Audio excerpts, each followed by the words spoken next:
Cumprimento a todos os meus irmãos com a paz de Jesus. Seja bem-vindo a esta live deste sábado. Antes de começar, vamos orar.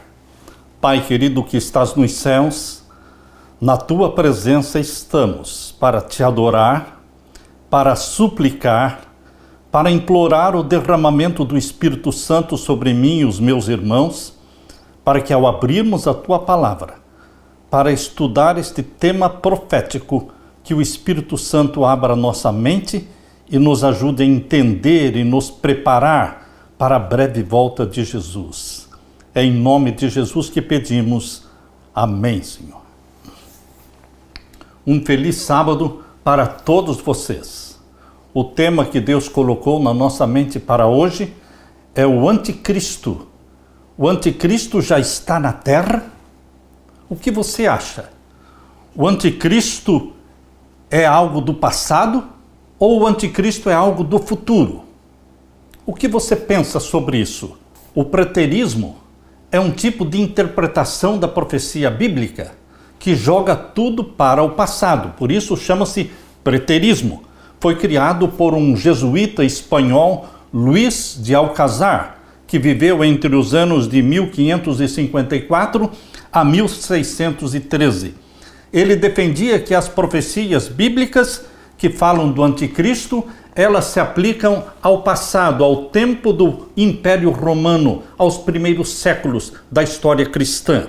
O preterismo aplica o título de anticristo a um imperador como Calígula, como Nero e nada mais. A interpretação preterista de Luís Alcazar, ela desvia o foco do papado. Ele livra a pele do papado porque ele viveu exatamente no tempo da Reforma Protestante. A Reforma Protestante de 1517, o 16º século. Naquele tempo, os jesuítas criaram um movimento chamado de Movimento contra a Reforma, para destruir as interpretações protestantes que apontavam para o papado como sendo o anticristo. Então, Luís de Alcazar criou o preterismo, jogando as profecias para os primeiros séculos no tempo do Império Romano. Outro jesuíta, também espanhol, chamado Francisco Ribera, que viveu entre os anos de 1537 a 1591. Ele criou um outro tipo de interpretação da profecia, chamada de futurismo, jogando para o futuro. Qualquer pessoa, qualquer poder intitulado anticristo estaria no futuro. Queridos, desta forma, o preterismo ou o futurismo desvia o foco da profecia do poder papal. A palavra anticristo é traduzida da combinação de duas palavras gregas, anti mais Christus. Em grego, Cristo significa ungido, aplicado a Cristo Jesus, e anti significa oposto, contra de, ou oposto a alguém, ou no lugar de alguém. O termo grego anticristos aparece na Bíblia somente nas cartas de João. Por isso eu convido você para abrir a sua Bíblia na primeira carta de João, capítulo 2 e o verso 18. Primeira carta de João, capítulo 2 e o verso 18. Filhinhos, é já a última hora, e como vistes que vem o anticristo, também agora muitos se têm feito anticristos, por onde conhecemos que é já a última hora. Veja as palavras do profeta João. Filhinhos, já é a última hora. Na mente de João, ele estava no tempo do fim. E aqui ele diz, ouvistes que já vem o anticristo, e também agora muitos se têm feito anticristos. Outro texto também de João, na sua primeira carta, de João capítulo 2, e agora o verso 22, leia comigo. Quem é o mentiroso, senão aquele que nega que Jesus é o Cristo? É o anticristo, esse mesmo que nega o Pai e o Filho. O anticristo é aquele que nega que Jesus é o Cristo, o Salvador do mundo. Queridos, lemos também ainda na carta de João, na primeira carta de João, capítulo 4. Primeira carta de João, capítulo 4. Leia comigo, verso 1 até o verso 3. Amados, não creiais a todo espírito, mas provai se os espíritos são de Deus, porque já muitos falsos profetas se têm levantado no mundo. Nisto conhecereis o Espírito de Deus. Todo espírito que confessa que Jesus Cristo veio em carne é de Deus. E todo espírito que não confessa que Jesus Cristo veio em carne não é de Deus. Mas este é o espírito do anticristo, do qual já ouvistes que há de vir, e eis que já está no mundo. Interessante que João diz, já está no mundo, e também diz que há de vir. Quando João se refere ao anticristo que já está no mundo, certamente ele está falando do anticristo original, que é Satanás. Satanás é o anticristo original, aquele que se coloca contra Cristo, aquele que se coloca no lugar de Cristo, aquele que quer ser adorado no lugar de Jesus Cristo. Ele é o anticristo original. Mas João também diz, já ouvistes que há de vir. Quando ele fala do anticristo que viria, colocando no futuro, está falando de um poder que surgiria na terra, querendo parecer Deus, se assentando no trono de Deus, aceitando ser adorado, tentando mudar a lei de Deus, ousando perdoar pecados. Queridos, João está falando do anticristo original Satanás, que já estava no mundo nos dias dele, e também do anticristo que viria como agente, como representante de Satanás. Por isso eu convido você também para ler a carta de João, agora a segunda carta de João. Segunda carta de João, capítulo 1 e o verso 7. Porque já muitos enganadores entraram no mundo, os quais não confessam que Jesus Cristo veio em carne. Esse tal é o enganador e o anticristo. Mas, além das cartas de João, nós temos também a segunda carta de Paulo aos Tessalonicenses. Eu convido você para abrir a sua Bíblia na segunda carta de Paulo aos Tessalonicenses. Vamos ver então o capítulo 2. O capítulo 2, vamos ler o verso 2 até o verso 4. Aqui neste texto da segunda carta aos Tessalonicenses, Paulo não usa a palavra anticristo, mas ele descreve o anticristo, usando outras expressões similares. Veja, portanto, leia comigo, que não vos movais facilmente do vosso entendimento, nem vos perturbeis, quer por espírito, quer por palavra, quer por epístola, como de nós, como se o dia de Cristo estivesse já perto. O finalzinho do verso 2, Paulo está advertindo contra o pensamento de que a volta de Jesus estava muito próxima.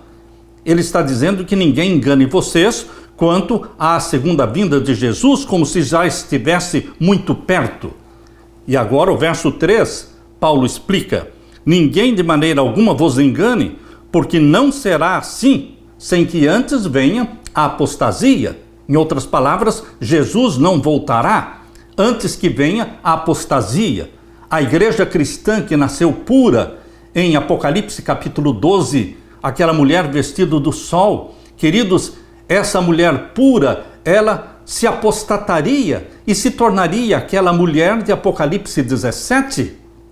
Em Apocalipse 17, a mulher é uma prostituta, é uma igreja que se prostituiu com o mundo, é uma igreja que fez uma parceria com Satanás. Queridos, Paulo está dizendo que antes da segunda vinda de Jesus, viria a apostasia da igreja cristã. Leio de novo, verso 3. Ninguém de maneira alguma vos engane, porque não será assim, sem que antes venha a apostasia e se manifeste o homem do pecado. Paulo chama o líder da igreja cristã, apóstata, de homem do pecado. E o que mais? O filho da perdição. Paulo usa esses dois títulos para o anticristo. Homem do pecado e filho da perdição. E o verso 4, o qual se opõe e se levanta contra tudo que se chama Deus, ou se adora, de sorte que se assentará como Deus no templo de Deus, querendo parecer Deus.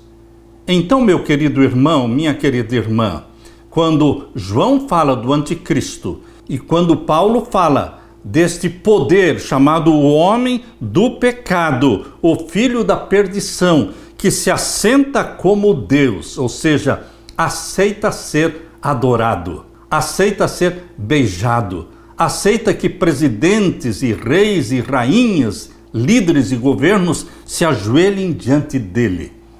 Queridos, eu estava assistindo o vídeo recente da visita papal à Indonésia, em Jakarta, capital da Indonésia, quando ali os líderes do governo se ajoelham diante de uma figura humana. Ajoelhar-se diante de uma figura humana. Queridos, isso a Bíblia condena. Nós só poderemos nos ajoelhar diante de Deus, Criador dos céus e da terra. Quem é esse poder na terra que aceita ser adorado, que aceita que as pessoas se ajoelhem na frente dele, que pretende mudar a lei de Deus, os 10 mandamentos, que mudou a guarda do sábado para o domingo, que pretende ter ousadamente poder para perdoar pecados? Quem é este poder? Aqui Paulo chama de homem do pecado, filho da perdição, o qual se opõe e se levanta contra tudo que se chama Deus, ou se adora, de sorte que se assentará como Deus no templo de Deus, querendo parecer Deus. Queridos, quando nós lemos a história da igreja cristã e lemos a história dos reformadores protestantes, nós descobrimos que os reformadores protestantes unanimemente chamam o papado de anticristo. Aqui está João Wycliffe, Martinho Lutero, João Calvino, Tomás Cranmer, João Thomas, João Knox, Roger Williams, João Wesley. Todos eles unanimemente apontam para o papado como sendo o anticristo. A maioria dos protestantes dos séculos XVI até o século XVIII sentiram que a igreja primitiva havia sido conduzida à grande apostasia através do papado e identificou o Papa como sendo o anticristo. Martinho Lutero declarou que não apenas um Papa de vez em quando era o anticristo, mas o papado era anticristo porque eles eram os representantes de uma instituição oposta a Cristo Jesus. Os reformadores protestantes acreditavam que o poder do anticristo seria revelado para que todos compreendessem e reconhecessem que o Papa é o verdadeiro anticristo e não o vigário de Cristo. Obras doutrinárias da literatura publicadas pelos luteranos, obras publicadas pelas igrejas reformadas e também pela igreja presbiteriana, pela igreja batista, pelos anabatistas e também pelos metodistas, todas estas obras literárias contêm referências ao Papa como sendo o anticristo. Por exemplo, o tratado sobre o poder e primazia do Papa, escrito por Philippe Melanchthon em 1537, a Confissão de Fé de Westminster, feita em 1646, a Confissão de Fé Batista de 1689, João Wesley publicou também nas suas notas explicativas sobre o Novo Testamento, que atualmente é um padrão doutrinal oficial da Igreja Metodista Unida. Em suas notas sobre o livro do Apocalipse, João Wesley, o capítulo 13, ele diz: toda a sucessão de papas de Gregório VII são, sem dúvida, os anticristos. No entanto, isso não impede, mas que o último Papa nesta sucessão será mais eminentemente o anticristo, o homem do pecado, acrescentando aos seus predecessores um grau peculiar de maldade do abismo. João Calvino escreveu de forma semelhante. Ele disse: embora se admita que Roma já foi a mãe de todas as igrejas, desde o momento em que começou a ser a sede do anticristo, deixou de ser o que era antes. João Knox escreveu sobre o Papa. Sim, para falar em palavras claras, disse João Knox, a igreja romana, como agora está corrompida, não tenho mais dúvida de que é a sinagoga de Satanás e seu chefe, chamado Papa, ele é o homem do pecado de quem o apóstolo fala. Thomas Cranmer, sobre o anticristo, escreveu: disso se segue que Roma seja a sede do anticristo e o Papa seja o próprio anticristo. Palavras de Thomas Cranmer. Eu poderia provar o mesmo por muitas outras escrituras, dizia ele, escritores antigos e fortes razões. João Wesley, falando sobre a identidade dada na Bíblia ao anticristo, João Wesley escreveu: em muitos aspectos, o Papa tem uma reivindicação indiscutível sobre esses títulos. Ele é, em um sentido enfático, o homem do pecado, pois ele aumenta todos os tipos de pecado acima da medida. Ele é também adequadamente denominado filho da perdição, pois causou a morte de incontáveis multidões. Roger Williams, ele escreveu sobre o papado: o pretenso vigário de Cristo na terra, que se assenta como Deus no templo de Deus, exaltando-se não apenas sobre tudo que se chama Deus, mas sobre as almas e consciências de todos os seus vassalos. Sim, sobre o Espírito de Cristo, sobre o Espírito Santo. Sim, o próprio Deus, falando contra o Deus do céu, pensando em mudar os tempos e as leis, mas ele é o filho da perdição. Palavras de Roger Williams. Na Confissão da Fé de Westminster, de 1647, está escrito, isto é, da Igreja Presbiteriana: não há outro cabeça da Igreja senão o Senhor Jesus Cristo. Em sentido algum, pode ser o Papa de Roma o cabeça dela, senão que ele é aquele anticristo, aquele homem do pecado e filho da perdição que se exalta na Igreja contra Cristo e contra tudo que se chama Deus. O reformador suíço Zwinglio e também o reformador inglês William Tyndale, a escritora e profetisa Ellen White, no livro Grande Conflito, todos eles apontam para o papado como sendo o anticristo. Queremos agora abrir a Bíblia. E o que a profecia bíblica nos ensina sobre este poder que se levanta como Deus, querendo parecer Deus e mexe com a lei de Deus e persegue o povo de Deus? Vamos deixar que a Bíblia fale. Abra sua Bíblia em Daniel capítulo 7. Daniel capítulo 7. E vamos ver então o verso 25. Daniel capítulo 7 e o verso 25. Leia comigo. E proferirá palavras contra o Altíssimo. Aqui está falando do chifre pequeno. Daniel capítulo 7 está falando de 4 animais.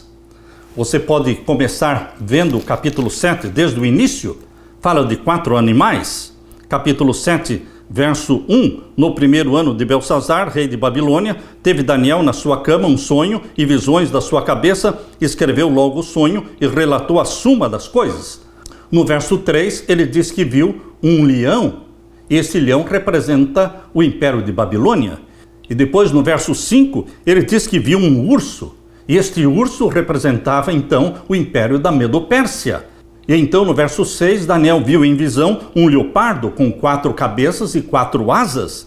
E este leopardo representava o império da Grécia. E então, no verso 7, ele viu um animal terrível e espantoso, com 10 chifres. E contemplando esses 10 chifres, Daniel percebeu na visão que entre os 10 chifres começou a crescer um chifre pequeno. Leia comigo, capítulo 7 e o verso 8. E estando eu considerando os chifres, eis que entre eles subiu outro pequeno chifre, diante do qual 3 dos chifres primeiros foram arrancados. E eis que neste chifre havia olhos como olhos de homem e uma boca que falava grandiosamente. No meio das 10 nações que surgiram do Império Romano, porque os 10 chifres do animal grande e terrível, este quarto animal representava o Império Romano. E os 10 chifres representam as 10 nações da Europa que surgiram da derrocada do fim do Império Romano. O Império Romano acabou em 476, o Império Romano do Ocidente, em 476, deixou de existir. Mas surgiram as nações da Europa, as 10 nações da Europa, representadas pelos 10 chifres. Mas no meio das nações da Europa, surgiu um chifre pequeno, ou seja, um poder pequeno, aparentemente pequeno, e ele foi crescendo, e ele derrubou 3 daqueles 10 primeiros chifres. Agora leia comigo o capítulo 7 e o verso 24 e 25. E quanto aos 10 chifres, daquele mesmo reino se levantarão 10 reis, ou seja, as 10 nações da Europa, e depois dele se levantará outro, ou seja, o chifre pequeno, o qual será diferente dos primeiros 10, e abaterá a 3 reis. Ou seja, o chifre pequeno que surgiu no meio dos 10 derrubaria 3 reinos daqueles 10. E aqui diz que ele seria diferente dos demais. Queridos, aqui nós estamos vendo um poder que não era somente um poder civil, era também um poder religioso, por isso era diferente dos 10. Derrubou 3. Quem são estas 3 nações que foram derrubadas para o surgimento do chifre pequeno? Érulos foram destruídos em 493.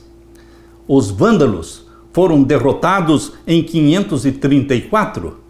E os ostrogodos foram derrotados em 538. Estes 3 povos, estas 3 tribos foram derrubadas para o surgimento do chifre pequeno. E o chifre pequeno era um poder civil religioso, diferente dos outros. E o que faria esse chifre pequeno? Diz o verso 25: proferirá palavras contra o Altíssimo. Porque ele era um poder civil religioso.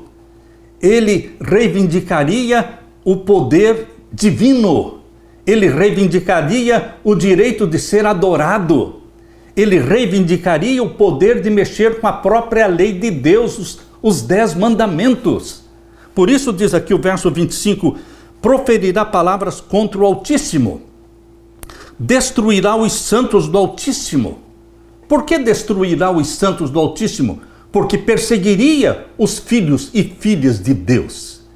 Existe um poder na terra que durante a Idade Média, chamada de Idade Escura, matou mais de 50 milhões de homens e mulheres cristãos, chamados de mártires. Povos inteiros foram destruídos pelos exércitos papais, os huguenotes, os albigenses, os valdenses, todos eles foram dizimados pelos exércitos papais. Queridos, aqui diz que perseguiriam os santos do Altíssimo. Foram mais de 50 milhões de mártires. Mortos por quê? Porque eram obedientes à palavra de Deus. Mortos porque só se ajoelhavam diante de Deus e não diante de poderes humanos. Aqui diz que perseguiria os santos do Altíssimo. E continuando o verso 25 diz, cuidará em mudar os tempos e a lei. Mudará os tempos e a lei. Queridos, a lei de Deus, os 10 mandamentos, que estão em Êxodo capítulo 20, tem um mandamento que fala sobre o tempo sagrado. O 4º mandamento da lei de Deus, que está em Êxodo capítulo 20, versos 8 até o verso 11, ali diz, lembra-te do dia do sábado para o santificar. 6 dias trabalharás, farás toda a tua obra, mas o 7º dia é o sábado do Senhor teu Deus. Nele não farás nenhuma obra, nem tu, nem teu filho, nem tua filha, nem o teu servo, nem a tua serva, nem o teu estrangeiro que está dentro das tuas portas. Porque em 6 dias fez o Senhor os céus e a terra, o mar e tudo o que neles há. E ao 7º dia descansou. Portanto, o Senhor abençoou e santificou o 7º dia. Queridos, este 4º mandamento da lei de Deus fala do tempo sagrado, das 24 horas santas do sábado que pertencem a Deus. E aqui a Bíblia diz, a profecia diz, que o chifre pequeno tocaria na lei de Deus e no tempo.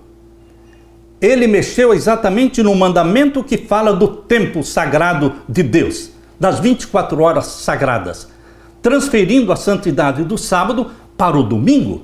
Isso foi revelado cerca de 600 anos antes de Cristo nascer, no tempo de Daniel, está falando de um poder humano, civil, religioso, que se levantaria na terra depois do Império Romano acabar.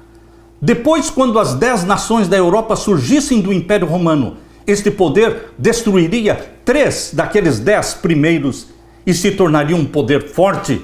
E o chifre pequeno falaria contra o Altíssimo, perseguiria os santos do Altíssimo. Por quanto tempo?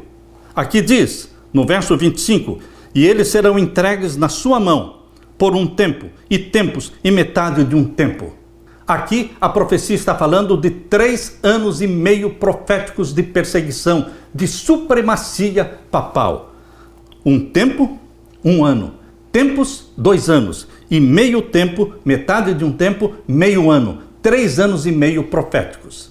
Conforme diz em Números 14, 34, um dia em profecia equivale a 1 ano, porque o ano profético da Bíblia é de 360 dias. 3 anos e meio são 1260 dias. Literais, mas aqui está falando de tempo profético. Um dia valendo por 1 ano. Então são 1260 anos. É a supremacia papal da Idade Média, que começou quando os ostrogodos foram derrotados em 538. E de 538, somando 1260 anos, você chega então em 1798. No dia 10 de fevereiro de 1798, o Papa Pio VI foi preso, foi deposto, foi levado preso para Valença, na França, e lá ele morreu. Queridos, a supremacia papal da Idade Média de 1260 anos acabou em 1798. Mas é a esse poder que o apóstolo Paulo se referiu em 2 Tessalonicenses capítulo 2, versos 3 e 4, falando que antes da volta de Jesus viria a apostasia, o homem do pecado, o filho da perdição, que se assentaria no trono de Deus querendo parecer Deus. Existe somente um poder na terra que se assenta no trono de Deus querendo parecer Deus e aceita ser adorado, beijado, ousa ter poder para perdoar pecados, mudou a lei de Deus, colocando a santidade do sábado no domingo. Queridos, é este poder que é reconhecido na terra hoje. É diante deste poder chamado o papado que reis, rainhas, líderes, governos, todos se ajoelham, todos veneram. É com base na Bíblia, na profecia bíblica, que os reformadores protestantes, todos eles, sem exceção, unânimes, apontavam para o papado como sendo o anticristo, aquele que está contra Cristo, aquele que se coloca no lugar de Cristo, querendo parecer Cristo. Além da profecia de Daniel 7, 25, nós temos uma outra profecia em Daniel capítulo 11. E aqui em Daniel capítulo 11, o chifre pequeno, ele é chamado de Rei do Norte. E aqui em Daniel capítulo 11 fala que o Rei do Norte, o poder papal, ele faria tudo que lhe agradasse. Ele teria poder sobre tudo e sobre todos, sobre todas as nações da terra, poder sobre todas as religiões da terra. O islamismo já se curvou diante do papado. A Indonésia, que está recebendo a visita papal recente agora, nesta semana, é a maior população muçulmana do mundo. E os líderes já se curvaram diante do papado. Por isso, queridos, aqui o Rei do Norte, em Daniel capítulo 11, menciona que ele tem poder sobre tudo e todos. Leia comigo. Daniel capítulo 11 e o verso 36. E este rei, o Rei do Norte, o poder papal, fará conforme a sua vontade, e se levantará e se engrandecerá sobre todo Deus. Deus com letra minúscula, se referindo ao Deus do islamismo, ao Deus do budismo, ao Deus do hinduísmo. Queridos, ele terá poder sobre todo o Deus. E ele também se levanta contra o Deus da Bíblia, porque diz aqui, se engrandecerá sobre todo Deus e contra o Deus dos deuses. Ou seja, o Deus da Bíblia falará coisas maravilhosas e será próspero. O papado tem prosperado em todos os planos. A encíclica papal Laudato Si tem sido um sucesso, porque todos os países da terra aceitaram a encíclica e estão juntos na ecologia, nas mudanças climáticas e preparando o mundo para o domingo ecológico, para o domingo verde, para a lei dominical. Queridos, por isso a profecia diz que o rei do norte se engrandeceria, se levantaria, falaria coisas maravilhosas, seria próspero. Finalzinho do verso 36. Até que a ira se complete, porque aquilo que está determinado será feito. O imperador Constantino, ele uniu igreja e Estado. E então, a partir de Constantino, a igreja de Roma nomeou o bispo de Roma para ser papa, para ser o líder da igreja cristã. Porém, da igreja cristã que apostatou. A igreja pura se tornou a mulher prostituta de Apocalipse 17. Aqui vocês veem, nesta profecia de Daniel 11, o sucesso e a prosperidade e o engrandecimento do poder papal no tempo do fim. Agora, queridos, quando nós vamos para o Novo Testamento, em Apocalipse capítulo 13, Apocalipse capítulo 13, nós temos aqui o mesmo poder. O mesmo poder que em Daniel 7:25 é chamado de o chifre pequeno. O mesmo poder que em Daniel 11 é chamado de o rei do norte. Agora aqui em Apocalipse 13, este mesmo poder é chamado de a besta que subiu do mar.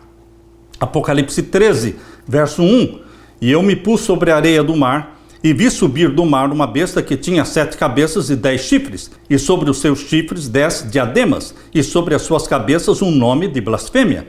E a besta que vi era semelhante ao leopardo, e os seus pés como os de urso, e a sua boca como a de leão, e o dragão deu-lhe o seu poder, e o seu trono, e grande poderio.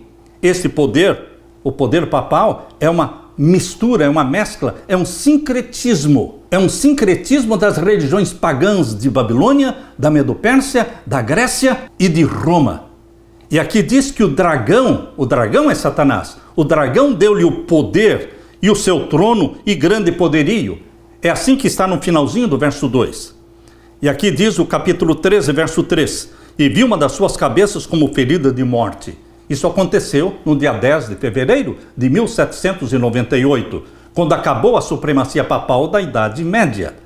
Mas, queridos, a Bíblia fala que esse poder se recuperaria, porque a ferida mortal seria curada.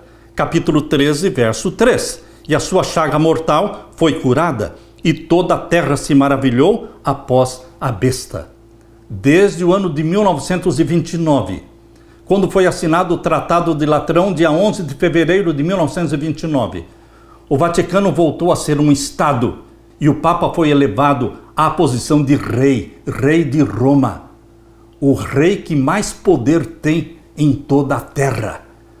Todos se curvam diante do rei de Roma. Por isso diz aqui, a terra se maravilhou após a besta. E o verso 4, e adoraram o dragão que deu à besta o seu poder, e adoraram a besta, dizendo, quem é semelhante à besta? Quem poderá batalhar contra ela? Que poder existe na terra, além do poder papal, que viaja pelo mundo todo, e todos se curvam, e todos adoram? Só existe um poder que cumpre a profecia, é o poder papal, apontado pelos reformadores protestantes como sendo o anticristo. Queridos, o preterismo quer jogar a expressão, a profecia anticristo para o passado, para Calígula, para Nero, ou então quer jogar para o futuro, para algum poder ou para alguém que ainda virá no futuro. Mas a profecia mostra que o anticristo já está na terra, já está sendo adorado por líderes governamentais e por líderes religiosos. E a profecia de Apocalipse 13 menciona, no capítulo 13, verso 11 e 12, que a besta que subiu da terra, os Estados Unidos da América do Norte, usariam seu poder e a sua influência para restaurar o poder papal no mundo. Leia comigo Apocalipse 13, 11 e 12. E vi subir da terra outra besta, e tinha 2 chifres semelhantes aos de um cordeiro, e falava como dragão. Percebam que os Estados Unidos da América do Norte estão representados pela besta que subiu da terra. E aqui diz que este animal, que parecia um cordeiro, mas não era cordeiro, falava como o dragão. Um animal que parece cordeiro, mas não é cordeiro, é o bode. E o bode é o símbolo de Baphomet. É o símbolo do deus da maçonaria. E o deus do governo americano é o deus da maçonaria, Baphomet. Por isso diz, fala como o dragão. É o deus de chifres. E aqui diz que este poder, que representa os Estados Unidos, verso 12, leia comigo, exerce todo o poder da primeira besta na sua presença.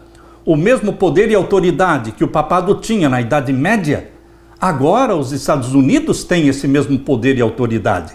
E usará este poder, esta influência, para fazer com que todos se curvem e adorem o poder papal. É exatamente o que está falando o verso 12. Exerce todo o poder da primeira besta na sua presença e faz que a terra, percebam aqui, e faz que a terra e os que nela habitam adorem a primeira besta, se curvem diante do poder papal, cuja chaga mortal foi curada. A chaga mortal será totalmente curada quando a lei dominical for aprovada mundialmente e o domingo se tornar um dia obrigatório de santificação. Queridos, nós estamos a poucos passos da lei dominical, do decreto dominical, do sinal da besta que será implantado, forçando todos a adorarem e se submeterem e a obedecerem o papado. E aquele que não receber o sinal da besta, a santificação do domingo, no lugar do sábado, não poderá nem comprar nem vender. Nós estamos vivendo exatamente nestes meses, até que a lei dominical seja aprovada mundialmente, primeiramente nos Estados Unidos, e dali se espalhará por toda a terra. Queridos, os 10 reinos de Apocalipse 17, verso 12 e verso 13, os 10 reinos modernos, seus líderes vão dar autoridade e poder ao papado para que reine sobre tudo e todos. Leia comigo, Apocalipse 17, verso 12. E os 10 chifres que viste são 10 reis que ainda não receberam o reino, mas receberão poder como reis por uma hora juntamente com a besta. Aqui não está falando de 10 reinos da Idade Média, aqui está falando de 10 reinos modernos. E os líderes dos 10 reinos modernos, das 10 supernações, darão seu poder e autoridade ao papado para que reine. Diz o verso 13, estes têm o mesmo intento e entregarão seu poder e autoridade à besta. Meu querido irmão, você e eu estamos vivendo num tempo sem igual. Nós estamos a poucos passos da segunda vinda de Jesus. Nós estamos a poucos passos da angústia qual nunca houve. Nós vamos atravessar juntos a grande tribulação. Nós vamos ser amparados por Jesus Cristo. Ele vai nos proteger. Ele vai nos sustentar. Não importa quão terrível seja esta perseguição contra os filhos e filhas obedientes de Deus, que guardam os mandamentos de Deus, nós não estaremos sozinhos, estaremos sustentados e protegidos pelos anjos de Deus. Aqui em Apocalipse capítulo 7, menciona no verso 13, um dos anciãos me falou dizendo, estes que estão vestidos de vestidos brancos, quem são e de onde vieram? Você e eu, meu querido irmão, nós estamos nesta multidão, vestindo vestidos brancos. E a pergunta é, quem são e de onde vieram? Falando de você, de nós, desta última geração. Verso 14, e eu disse-lhe, Senhor, tu sabes. E ele me disse, estes são os que vieram da grande tribulação e lavaram seus vestidos e os branquearam no sangue do Cordeiro. Você não está sozinho, meu querido irmão.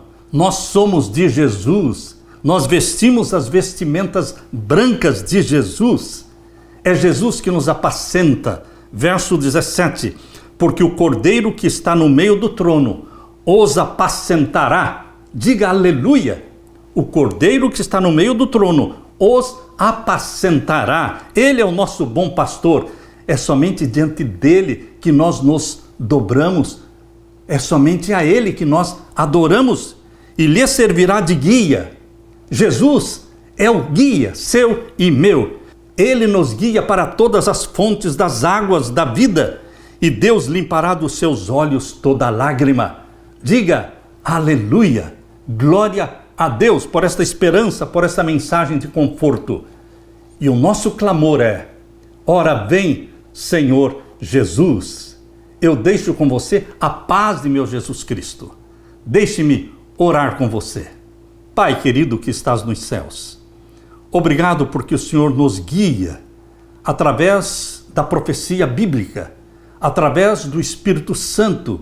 O Senhor está nos preparando para estes últimos momentos da história da Terra. Somos a última geração. Vamos ver Jesus Cristo voltando em glória e majestade. Vamos atravessar a grande tribulação. Clamamos pela proteção dos teus anjos e clamamos pelo batismo do Espírito Santo. Ora vem, Senhor Jesus Cristo, sustenta-nos com a tua graça. É em teu nome que pedimos e agradecemos. Amém, Senhor, e amém. Deixo com você, meu irmão, minha irmã, a paz de Jesus. Amém.